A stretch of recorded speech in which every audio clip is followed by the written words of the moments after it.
The first references to the place appear not in official documents, but in fragments, half-erased notes scribbled on requisition forms, blurred photographs filed under industrial development, lists of names with no addresses. A town that does not exist on maps, yet demanded tons of cement, thousands of tons of steel, shipments of food and medicine far beyond the population of the surrounding villages. The Urals were riddled with secret projects, closed cities whose names were numbers, whose citizens were forbidden from speaking of their lives. But this one was different. It was not closed, it was erased.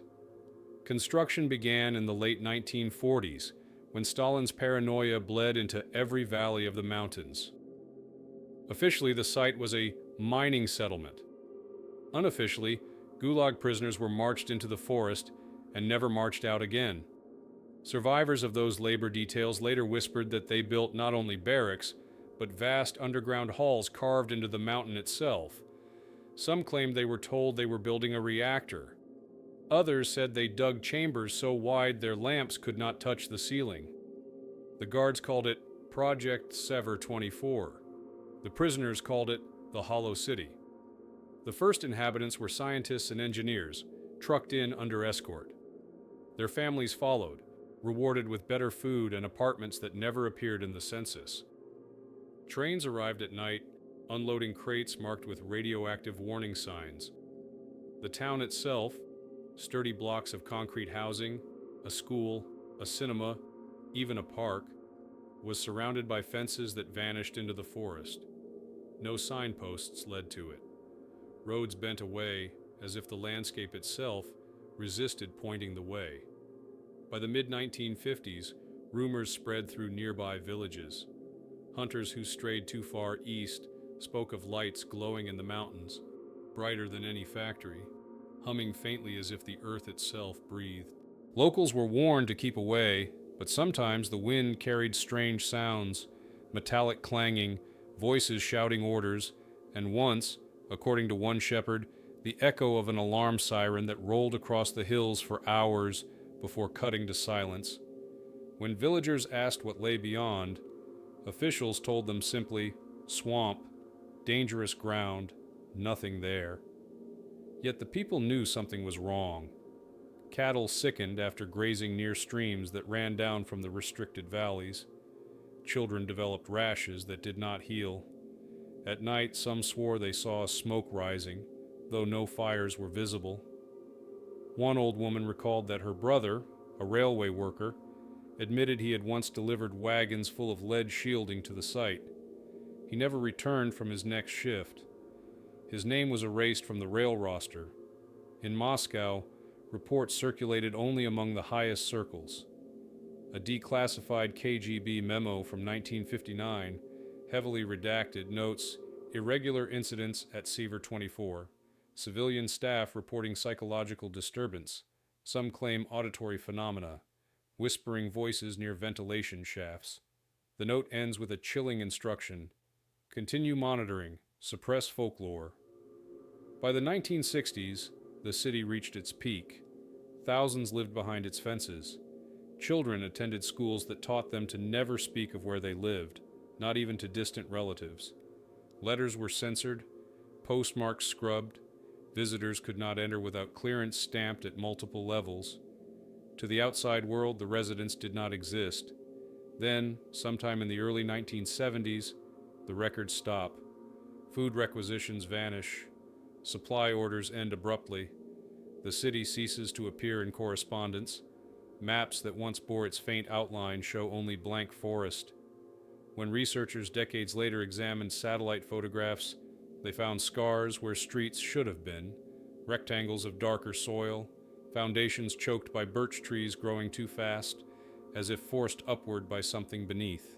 What happened inside those walls remains uncertain.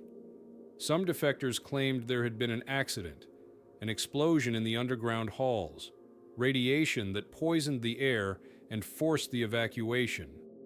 Others whispered of an experiment that escaped control, of entire families walking calmly into the woods at night, leaving dinner still warm on the table.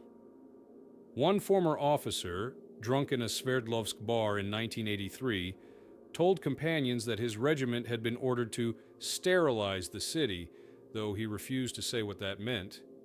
He was found dead days later, his lungs filled with water, though his body lay in the street.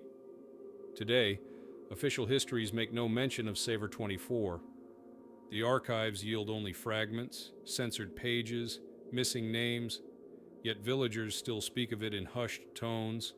They say if you travel deep enough into the Urals, you will find cracked roads that lead nowhere, lampposts leaning over empty lots, the skeleton of a cinema where film reels still wait in locked canisters.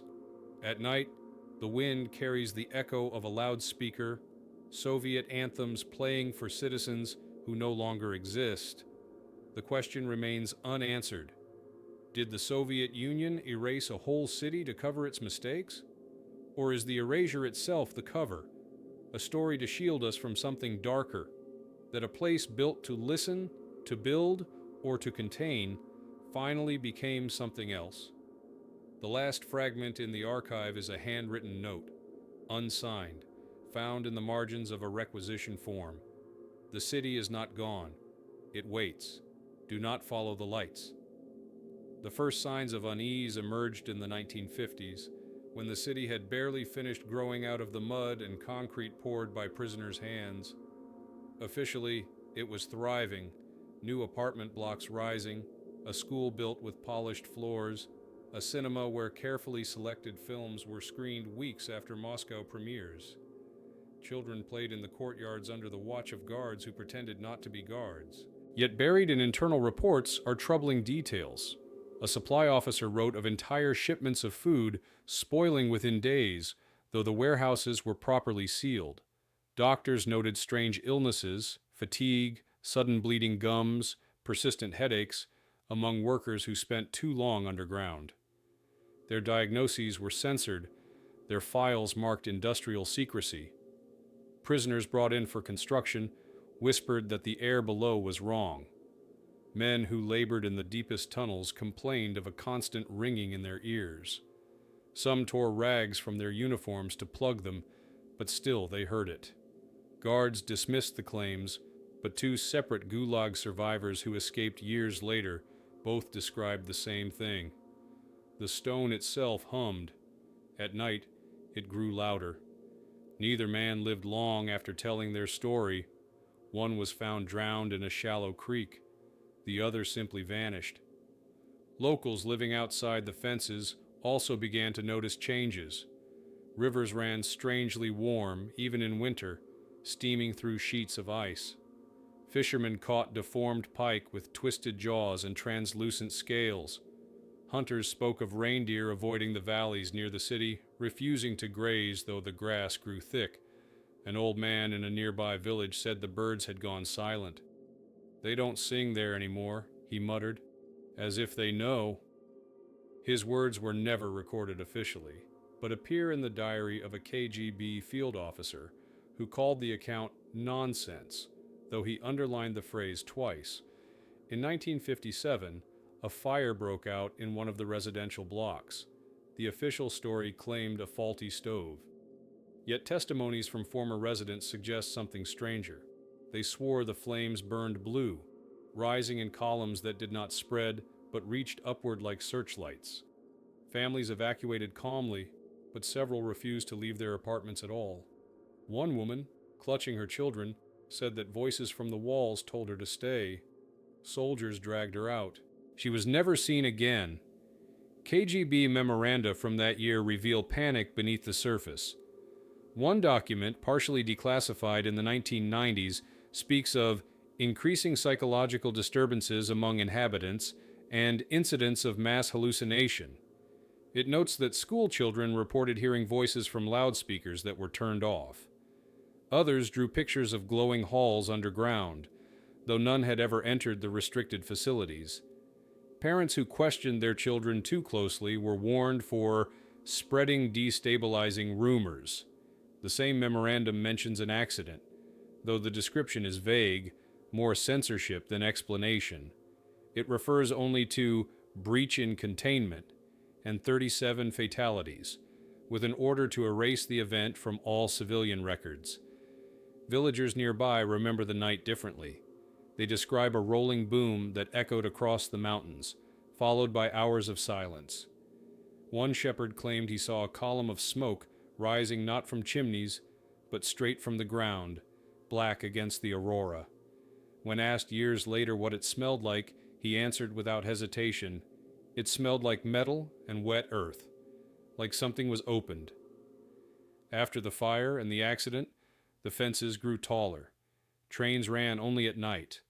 The guards stopped answering questions. To the outside world, the city's name never existed. To those within, it became something else entirely, a place where the air buzzed faintly, where official explanations never matched what people saw with their own eyes. A ghost town still alive, still breathing, already preparing for the silence that would one day erase it completely. By the early 1960s, the city was already shifting into myth, even as people still lived within its concrete blocks. Supplies arrived on schedule, children still attended school, and propaganda films flickered on the cinema screen, but the atmosphere had soured. Residents whispered of disappearances that were never acknowledged, an engineer who failed to show up for work, a teacher who left her classroom mid-lesson and never returned, families whose apartments were cleared overnight with no explanation. Official records simply erased their names, replacing them with nothing. It was as if the city itself was learning how to forget. Testimonies gathered decades later from former inhabitants described the same feeling, that the town was sealed off not only from the outside world, but from reality itself. One man recalled walking home one winter evening and realizing the street lamps were out, though electricity still hummed in his building. In the silence, he heard footsteps behind him, matching his pace exactly. When he turned, the street was empty, snow untouched. Another resident remembered that radios sometimes turned on by themselves at night, tuned to no frequency, emitting only faint whispers too low to decipher. Her husband dismantled their radio, yet the sound returned through the heating pipes. Underground, the projects expanded. Workers were conscripted into shifts that grew longer and more secretive. Documents from the Ministry of Medium Machine Building reference Sub-Level 6 and deep chamber excavation, though the purpose is never clarified. Prisoners brought from distant gulags labored in those depths, and few were ever seen again. A declassified fragment from 1962 mentions a collapse incident in which 53 workers were buried alive. No rescue attempt was made. The report's final line reads, "Containment priority exceeds recovery." Locals outside the fences began to notice new disturbances. Streams grew cloudy with a strange film, shimmering rainbow colors even in moonlight. Cattle miscarried, crops withered. In one village, children began losing their hair, though no sickness could be identified. Doctors who arrived to investigate stayed for only 2 days before leaving abruptly. They never returned, and the villagers were told to stop asking questions. The village was later resettled, its inhabitants dispersed across the Urals. Folklore wrapped around the place like vines. The Evenki people began calling it the city that forgets. They said the land itself rejected memory, that those who lived behind the fences would eventually lose their pasts. Hunters refused to travel near, claiming they saw light rising from beneath the ground, white, steady, unnatural, glowing even through snow. One shaman reportedly told his followers, "The mountain is hollow, and what they are feeding inside will one day eat its way out." By 1963, American intelligence had noticed. A CIA cable notes, "Large-scale construction and unusual security in central Urals." Analysts speculated it might be a weapons research site, possibly nuclear. Yet the seismic data they intercepted didn't match reactors or test sites. Instead, their files describe irregular subsurface pulses that suggested something vast was operating underground. One analyst scrawled in the margin, "Not power, not industry, something else." Back inside the city, daily life continued.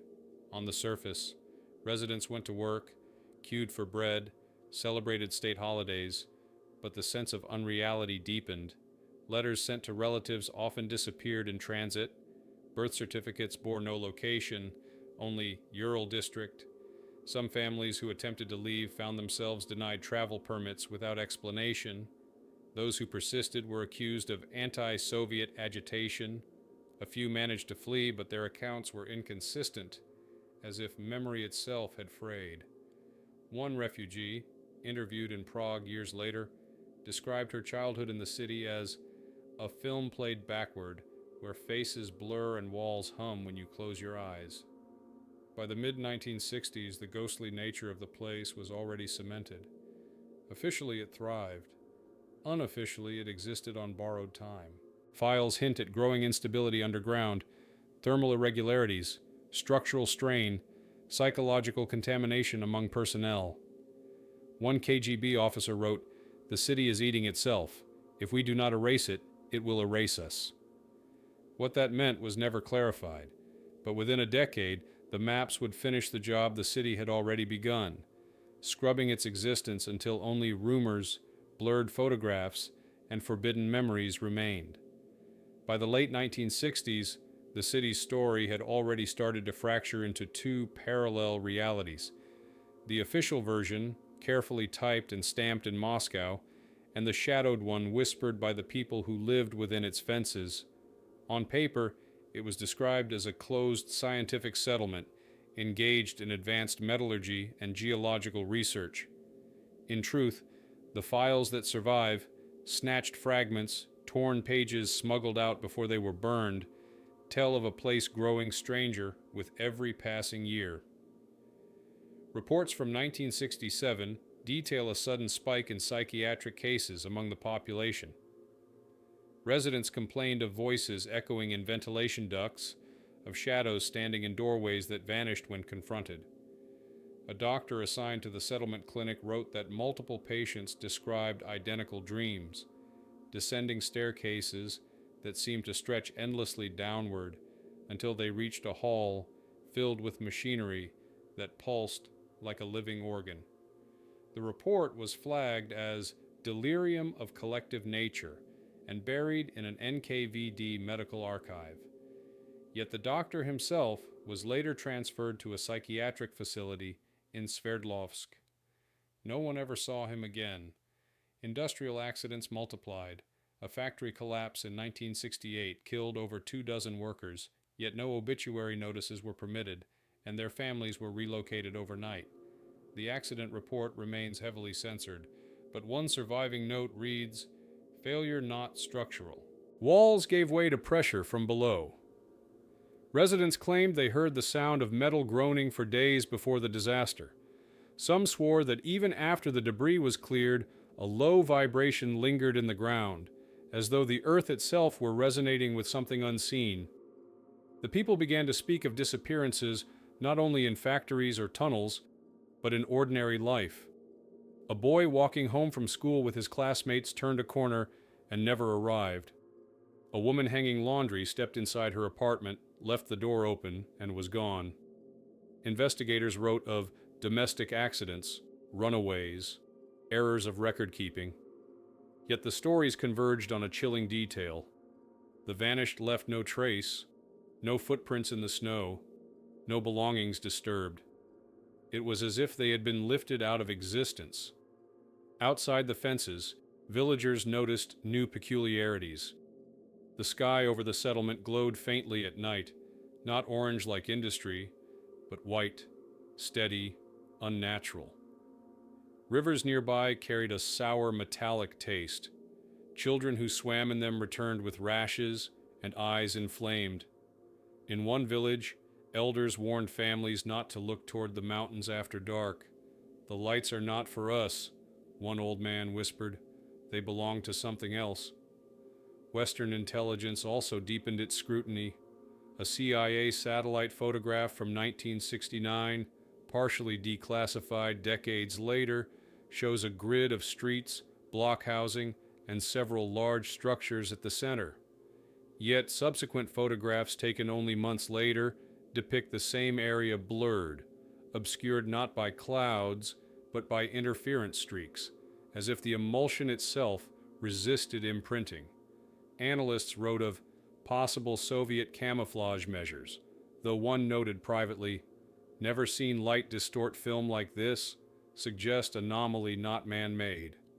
Folklore among the city's own children reveals even more unsettling truths. Survivors interviewed in the 1990s recall games played in basements, where they dared one another to press their ears to the pipes. Some swore they heard voices calling their names from deep underground. Others whispered about an abandoned wing of the school where chalkboards were always smeared with writing by morning, even though the classrooms had been locked. Teachers dismissed it as childish fantasy. Yet one night watchman resigned after finding a phrase scrawled across the board in flawless handwriting, "We are still here." By 1970, the contradictions could no longer be hidden, even from within the system.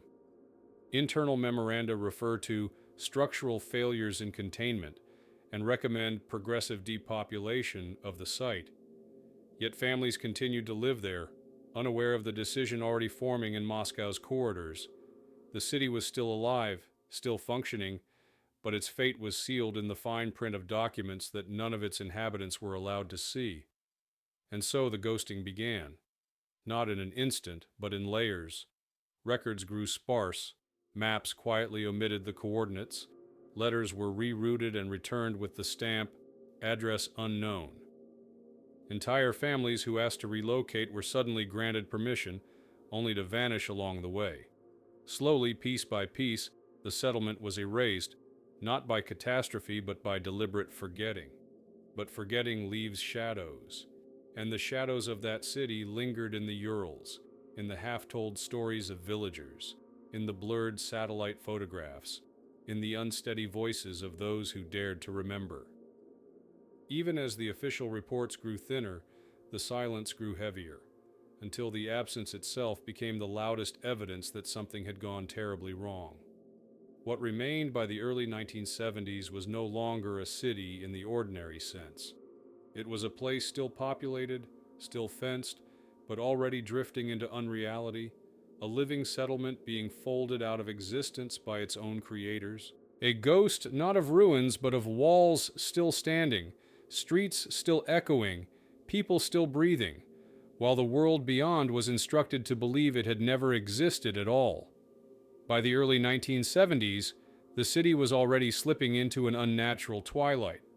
Official documents still recorded it as an industrial settlement, but supply manifests shrank without explanation, and requisition orders began to vanish mid-transit. Those who lived inside recall a shift so subtle they could not place when it began. Food rations arriving later, electricity blacking out more often, cinemas closed for repairs that never ended. Life continued, but as if in rehearsal for something darker. The sensation that the world beyond the fences had stopped acknowledging them. One engineer, interviewed decades later in Yekaterinburg, remembered the first signs of unraveling. He was part of a maintenance crew inspecting the underground ventilation system. At one junction, they found pipes blackened as if scorched from within, though no fire had been reported. A low vibration pulsed through the steel. "It was like listening to a throat," he whispered. His foreman ordered the section sealed. Weeks later, the foreman was gone. His name struck from payroll, his apartment reassigned, his family relocated without a word. The engineer himself was transferred soon after. When he asked about his foreman and the new posting, his questions were met with silence. Children, often less restrained by fear, began noticing details adults ignored. School notebooks from the era, one later discovered in a flea market, contained drawings of faceless men standing in courtyards, of staircases descending into fire, of houses with no windows.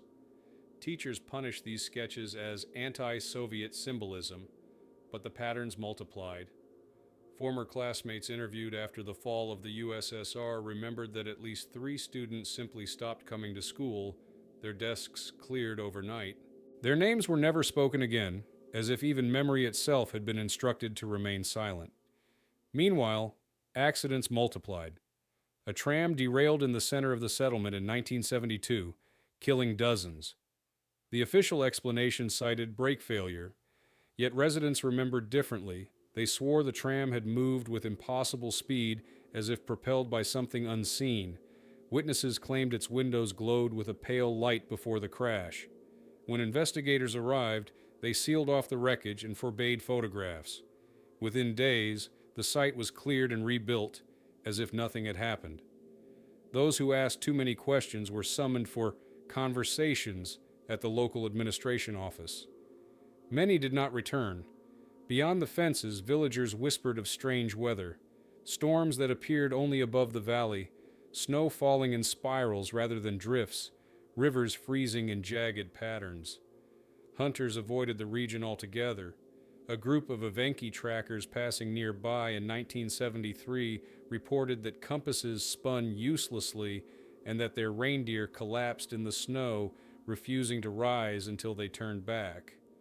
One of them later told his grandson, "The city breathes wrong. The ground there remembers what was buried."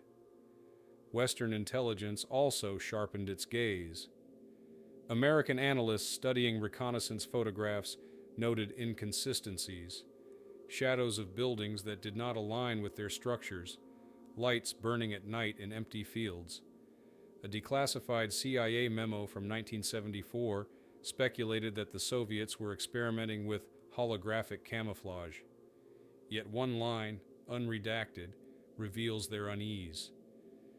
Distortions cannot be explained by standard physics. Recommend continued observation only. Approach not advised. Inside the city, fear solidified into ritual. Residents developed habits of checking their doors twice at night, of never speaking names too loudly, of drawing curtains even when no one was outside. Families avoided certain streets after dark. In interviews conducted years later, survivors described zones within the settlement where time felt different, corridors where clocks slowed, alleys where footsteps echoed too long, basements where voices carried even when whispered. One man claimed his watch spun backward for several minutes as he walked home. Another swore he once saw his own silhouette standing under a lamppost, though he was alone. The authorities, instead of providing clarity, tightened control. Loudspeakers that once broadcast patriotic music now issued brief clipped instructions. Remain indoors after dusk. Obey curfew. Do not approach restricted areas. The messages carried no explanation, only the heavy weight of command. People complied because they feared the alternative more than they feared silence. By 1975, entire residential blocks had been emptied. Official notices cited structural unsafety. Yet the buildings remained intact, their windows blackened, their doors sealed with steel plates. Children dared each other to peer through cracks, claiming they saw furniture still inside, tables set for dinner, toys scattered on the floor, as if families had vanished mid-meal. Some swore lights still flickered behind the curtains at night. Those who escaped recall the final years as a descent into unreality. Letters sent to relatives outside the Urals were increasingly returned stamped address invalid. Newspapers arrived weeks late or not at all. Radios carried static punctuated by whispers. One former nurse said, "We were alive, but we were already erased. We knew it. We just didn't admit it." The last surviving documents from this period, classified reports marked with red ink, use a phrase that appears again and again: progressive depopulation. The words are clinical, but their meaning is chilling. The city was being emptied deliberately, piece by piece, until one day its streets would fall completely silent. No announcement, no acknowledgement, just absence. And yet, absence leaves traces. The evacuated blocks remained like hollow teeth, the air thick with something unspoken, the mountains pressing in as if to swallow the entire settlement. It was no longer a city in the normal sense. It had become a corridor between presence and oblivion, a place that had started to erase itself long before Moscow finished the job. For the few who remained, life continued in a surreal parody of normality. Breadlines formed, schools reopened, shifts resumed. But beneath it all was the same unshakable knowledge: They were living in a place already forgotten, already condemned, a ghost city still pretending to breathe. By the late 1970s, the city was already unraveling into silence. Official reports continued to describe it as operational, with production quotas allegedly met and infrastructure intact, but those who lived there remembered something entirely different. The settlement was thinning out, not by mass exodus, but by a steady trickle, neighbors disappearing, entire families absent from one week to the next. At first, people assumed they had been reassigned, sent to new postings, but soon, apartments were found with clothes still folded, meals half prepared, children's toys scattered as if play had simply stopped. The doors were locked from the inside. Former residents recall that the city itself seemed to resist acknowledgement of these vanishings. Loudspeakers announced nothing. The local party committee carried on meetings as usual, and work shifts were reassigned without explanation. A machinist later testified that he once asked about a missing colleague. His foreman stared at him blankly and insisted the man had never existed. The machinist found the man's overalls still hanging in their locker, stained with grease. Weeks later, the machinist himself was reassigned to a new district. When his family inquired after him, officials said no such person had ever been registered.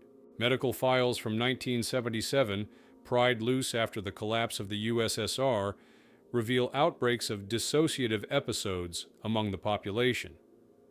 Patients described hearing voices seeping through the walls at night, sometimes in Russian, sometimes in languages they did not understand. Others claimed that the mirrors in their apartments reflected faces not their own. A doctor noted that symptoms intensified near the abandoned housing blocks. His notes were seized and he was transferred south. One line survived in his handwriting: "It is not illness. It is contagion of memory." Outside the fences, strange phenomena multiplied. Villagers reported seeing the sky above the valley shimmer as if heat rose from the snow. Reindeer herds veered away from their migration paths, circling for days rather than passing through. One Evenki hunter told an anthropologist that he saw buildings in the distance where no buildings should be, rows of apartment blocks, shimmering in the air like a mirage. When he approached, the vision dissolved, leaving only forest. "The city moves," he said simply. Western agencies were watching closely. Declassified CIA notes from 1978 describe loss of heat signatures from the location where the city should have been. Satellites recorded lights 1 month, then darkness the next, then sudden bursts of illumination at odd hours, as if the settlement were blinking. Analysts speculated that the Soviets were concealing a weapons site or testing new camouflage technology. Yet a margin note betrays their uncertainty. Patterns inconsistent with man-made origin. Recommend passive surveillance only. By 1979, whispers spread even among officials. A memo circulated within the KGB refers to unreliable stability of object. It recommends the gradual extraction of sensitive personnel and archival purging of all references. The tone is clinical, but the fear is clear. The state was not only abandoning the city, it was erasing it step by step, burying its traces in silence. Those who escaped later spoke of the final months as if reality itself had begun to warp. Clocks froze or ran backward. Footsteps echoed in corridors long after the hallways were empty. In one account, a group of children playing in the courtyard saw a second sun rise briefly above the mountains, a pale orb that flickered and vanished before anyone else could see. Their parents dismissed it as fantasy until one of the children disappeared weeks later, her school records altered to suggest she had never existed.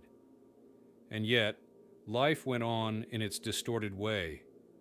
Bread was baked, cinemas occasionally screened films, and the anthem still blared from the loudspeakers.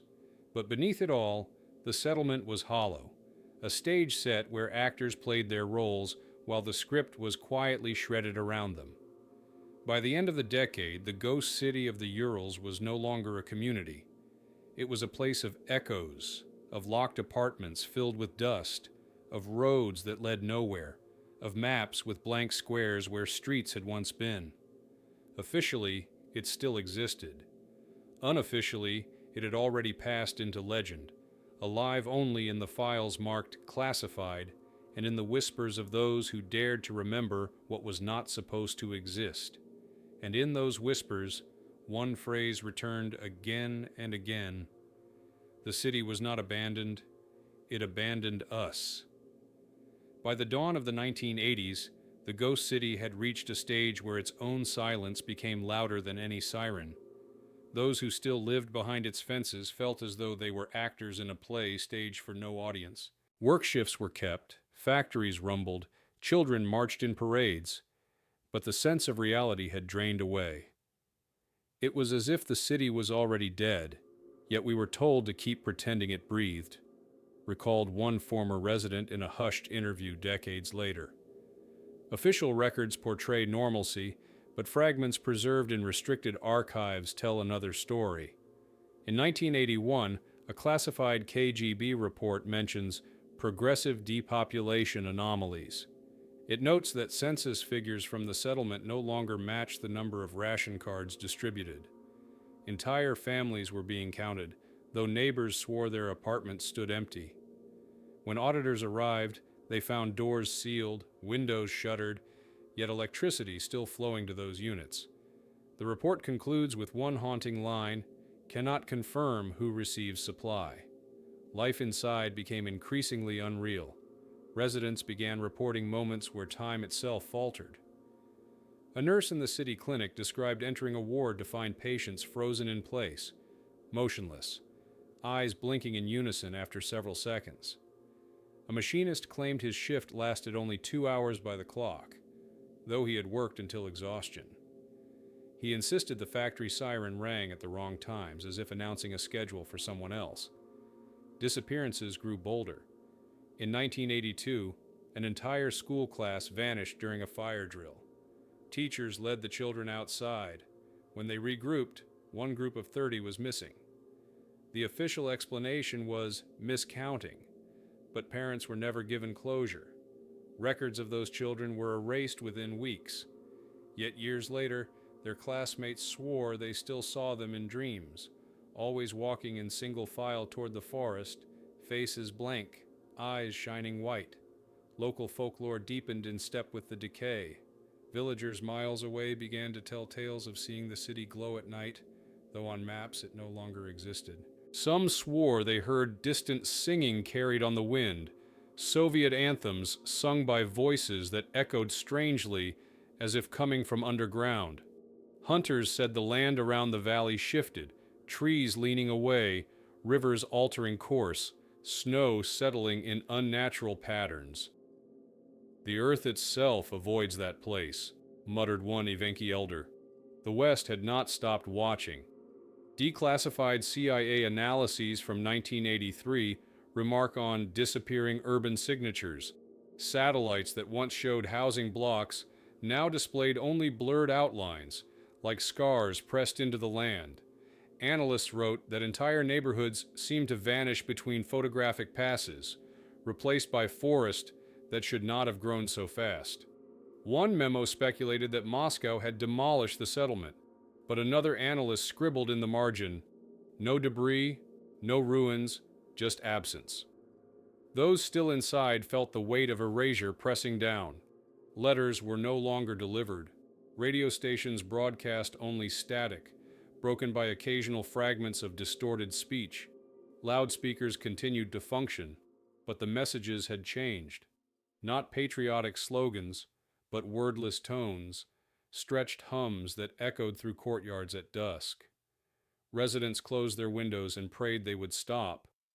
Witnesses who escaped recall that by 1984, entire districts were sealed off. Streets were barricaded, buildings bricked, playgrounds left to rust. Yet at night, some swore they saw figures moving behind the darkened windows. One man described walking home past an abandoned apartment block and glimpsing dozens of silhouettes standing at attention in a single room, perfectly still, watching. When he returned with others, the windows were empty. By 1985, the city was less a settlement than a shell. Those who lived there no longer spoke of leaving. They whispered of being unmade, of losing their names, their memories, their place in the world. One diary smuggled out in 1986 contains the chilling line, "The city is forgetting us, one by one. Soon there will be nothing left to forget." In Moscow, the files grow colder. Memos marked "Termination of Project Seaver 24" speak clinically of final quarantine measures and archival dissolution. Yet there are no details of relocation, no evidence of demolition. The silence is deliberate, as if officials themselves feared writing the truth. By the end of the decade, maps of the Urals showed only forest where once a city had stood. Roads leading to the valley ended abruptly, as if erased by hand. And for those who once lived there, the memories themselves began to dissolve. Some swore they could no longer picture their old apartments or recall the names of their neighbors. One woman, in tears, confessed, "I can remember that I forgot, but not what I lost." Thus the ghost city entered its final stage, not destroyed, not abandoned, but swallowed by a silence so absolute it blurred memory, record, and reality into one. It became less a place than a question.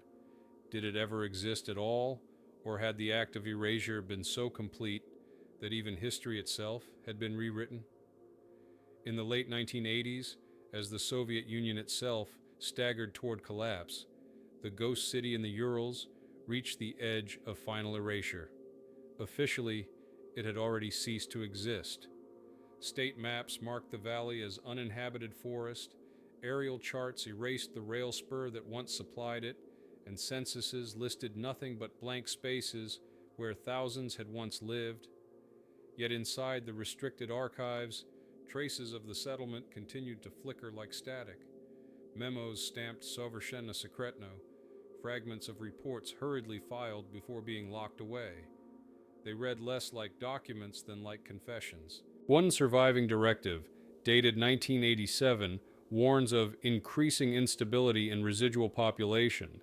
It notes that those still inside the fences display dissociation, memory lapses, loss of personal history. Entire families reportedly forgot who they were, neighbors no longer recognized one another, and some ceased to speak altogether. The report recommends accelerated depopulation, but the margin note is more chilling. Subjects not removable. Attempted evacuation leads to disappearance en route. Testimonies smuggled out in this period describe a city that was no longer alive, but not yet dead. Streets were empty, but lights still burned in certain buildings, sometimes in patterns that suggested deliberate signals. One man recalled seeing windows in a sealed block illuminate one by one, as though someone or something were moving room to room. When he brought others to witness it, the building stood dark. A woman claimed her daughter came home from school to find her teacher replaced overnight by a stranger who wore the same clothes and spoke with the same voice, yet none of the other children noticed. Weeks later, the teacher and several students vanished. Outside the valley, villagers whispered that the forest had begun to shift.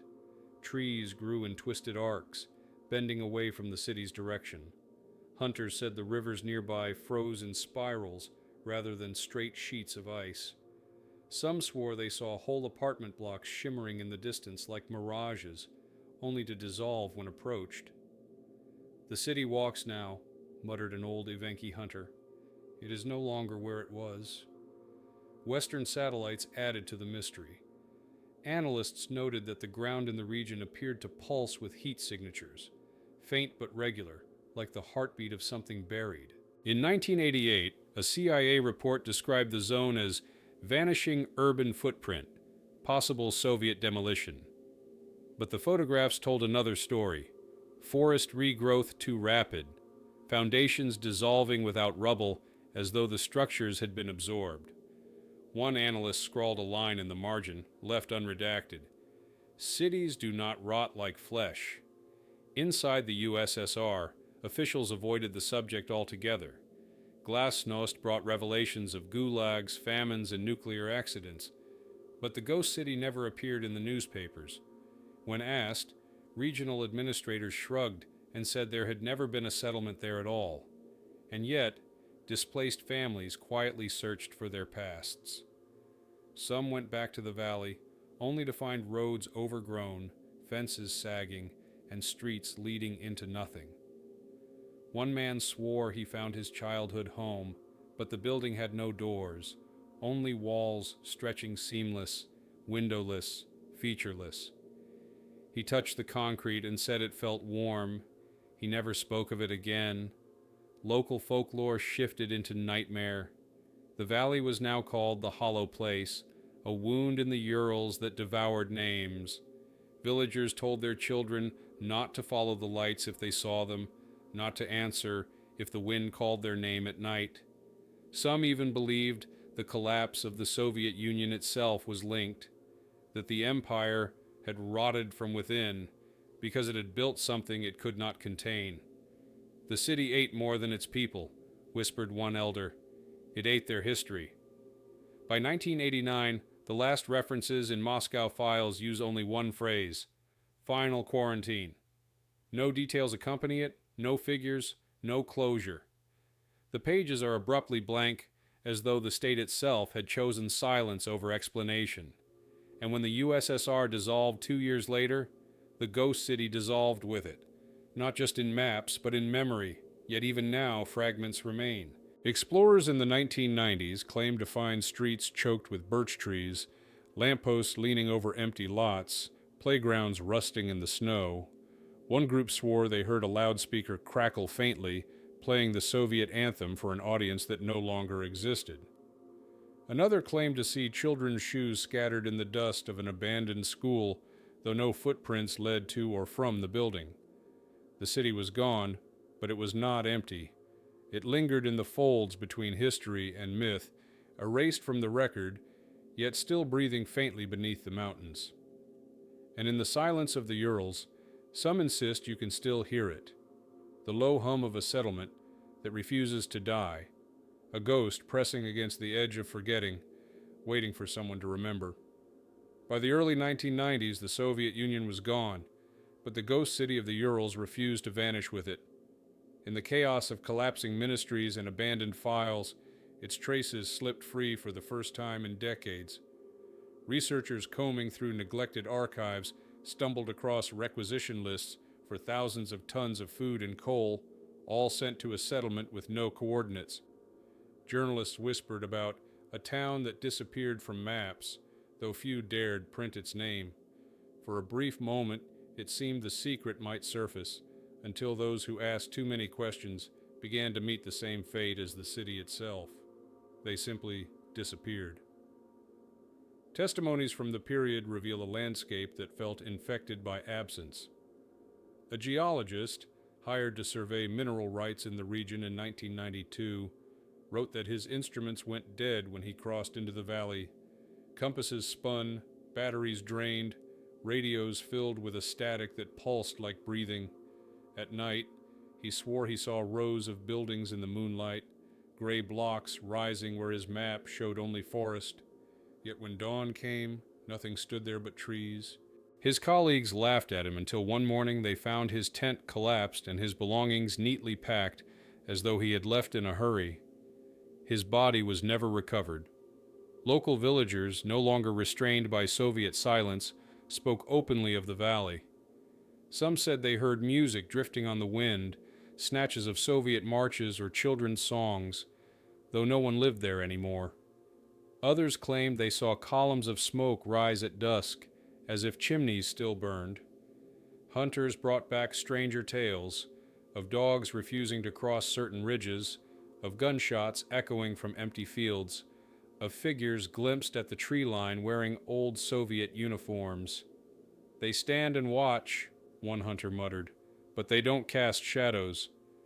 Western adventurers, emboldened by the collapse of borders, tried to reach the site. In 1994, a group of German hikers vanished after boasting they would find the lost town. Weeks later, a helicopter crew spotted their camp, tents intact, food supplies untouched. Only their cameras were missing. One roll of film later surfaced in a pawn shop in Perm, showing blurred images of apartment blocks, power lines, and what appeared to be a cinema facade. The final frame, however, captured a darkened street, lit by a single working lamppost. Beneath it stood dozens of figures, motionless, their faces turned toward the camera. The Russian government issued terse denials. Officials described the valley as ecologically hazardous, citing toxic waste dumps and unstable mines. Military patrols returned, this time in unmarked trucks, turning away journalists with threats. Yet the denials only fueled speculation. Environmentalists who attempted to collect water samples reported that their bottles cracked spontaneously, as if under pressure from within. One sample that did survive contained metallic particles that pulsed faintly under microscope light, as though alive. Folklore adapted to the new era. Villagers spoke of the city that remembers. They claimed that those who entered returned changed, forgetful, hollow, with eyes that seemed to stare past everything. Some told stories of people hearing their own names whispered from beneath the ground, urging them to step closer. Others swore that at night, if you listened carefully, you could hear the echo of a loudspeaker, announcing shifts, curfews, instructions to workers who no longer existed. By the late 1990s, the legend spread across the internet. Message boards filled with speculation, blending Soviet history with horror. Conspiracy theorists posted grainy satellite images pointing to rectangular patterns hidden in the forest canopy. Amateur radio enthusiasts claimed to intercept signals, bursts of numbers followed by long silences, like echoes of a station that should have been dead for decades. Some insisted the numbers corresponded to the names of those who had vanished. Yet the most unsettling accounts came from those who visited illegally and returned alive. One pair of explorers in 1998 claimed they found a row of apartment blocks half swallowed by forest. Doors stood ajar, wallpaper peeled, children's toys lay scattered on the floors. In one apartment, a table was set with plates of food that looked decades old but had not decayed. When they tried to photograph it, their camera failed. On their way out of the valley, they heard a faint hum behind them, growing louder until it filled their bones. They never returned, and one later confessed, "It felt like the city wanted us to stay, not as guests, as part of it." By the turn of the century, the ghost city was no longer just a Soviet secret. It had become a riddle too large for history to contain, a place where files ended, where memory collapsed, where entire families were scrubbed from the record. The maps may have been erased, but the valley still pulsed, still glowed, still whispered through the trees. And always the same question lingered like frost in the air. Was the city destroyed by the state to cover a disaster, or had it slipped into some darker space, half in the Urals, half elsewhere, waiting for those foolish enough to seek it out? By the 2000s, the ghost city had become a paradox, erased from official memory, yet impossible to forget. Russia, now eager to shed the shadows of its Soviet past, denied it ever existed. Officials brushed aside questions with practiced shrugs, urban legend, Western disinformation, a confusion with other closed towns. Yet the silence around the subject was louder than denial. Even in an era of supposed openness, the valley remained cordoned off, patrolled by men in unmarked uniforms who offered no explanation beyond the cold gesture of a raised rifle. Those who dared to cross the perimeter returned with stories that blurred the line between folklore and nightmare. A pair of students from Yekaterinburg slipped past the fences in 2002. They later told friends that the forest within felt wrong, too quiet, snow lying in unnatural spirals. They found cracked roads beneath the undergrowth, rusting lampposts bent as though by unseen weight, and the remnants of a cinema wall with faded murals of smiling pioneers. When night fell, they heard faint music, tinny and distorted, like an old loudspeaker still running. One swore it was the Soviet anthem. The other insisted it was something else, sung backward. Neither returned to the valley again. Satellite images from the early 2010s reignited speculation. Independent researchers noted rectangular outlines in the forest canopy, too precise to be natural. Some claim to see the faint glow of street grids at night, though no settlements were registered in the area. Moscow dismissed the images as artifacts of poor resolution. Yet the patterns shifted year by year, as though the city itself were rearranging. Locals, meanwhile, revived older tales. They said the city had become a place that remembers those who remember it. Travelers spoke of hearing their own names whispered from the trees, of seeing faces of long-dead relatives staring from broken windows. Some villagers warned that the city was not abandoned at all, but inhabited by those who had been absorbed into it. Families who still cooked dinners, children who still played in courtyards, workers who still marched to factories that existed only at dusk. One herder swore he saw smoke curling from chimneys on a winter night. When he returned the next morning, nothing remained but frost-covered ruins. Whispers reached Western ears too. NATO intelligence reports mention persistent anomalies in the central Urals, though the language is cautious, clinical. Privately, analysts admitted unease. One report describes electromagnetic interference picked up by surveillance planes, patterns that resembled coded transmissions but carried no logical structure. Another speaks of auditory bleed, radio static forming into fragments of Russian phrases, curfews, work schedules, instructions, orders for a city long erased. By the mid-2010s, the internet transformed the ghost city into a myth of its own. Conspiracy forums shared alleged recordings, distant loudspeakers echoing commands, children's laughter carried on the wind, the thrum of machinery underground. Some were crude fabrications, but others defied explanation. One clip, supposedly recovered from a lost hiker's phone, captured the sound of boots marching in rhythm, though the snow showed no footprints. For those who lived nearby, the danger felt more immediate. Hunters vanished. Entire campsites were found abandoned, meals half-cooked, fires still smoldering. A truck driver who took a shortcut through the restricted zone in 2017 returned pale and silent. Weeks later, he confided to a priest that he had seen rows of apartment blocks standing perfectly lit in the moonlight, every window glowing. But the buildings were transparent, as if made of glass. Inside, he swore he saw people moving, their faces featureless, their movements mechanical. He never drove near the valley again. And yet, the most chilling accounts are not those of explorers or satellites, but of memory itself. Survivors who once lived there confess that their recollections continue to erode. They forget names, streets, faces. One woman, interviewed in 2019, broke down in tears as she admitted she could no longer recall the color of her childhood home. "It is erasing me still," she whispered. "Even now, far away, it takes pieces." The last fragment to surface is a memo dated 2020, origin uncertain, passed anonymously to a Russian journalist who later vanished. It reads only, "Object persists, civilian encroachment increasing, recommend final measures." No details follow, no signature marks the page, but attached was a photograph, a cracked road vanishing into birch forest, flanked by lampposts still wired, still humming faintly with current. The ghost city of the Urals may never appear in textbooks or histories. Its streets may remain buried, its families scattered, its buildings swallowed by the forest, but its absence is too precise, too deliberate. The Soviets may have erased it, or perhaps something else erased it for them.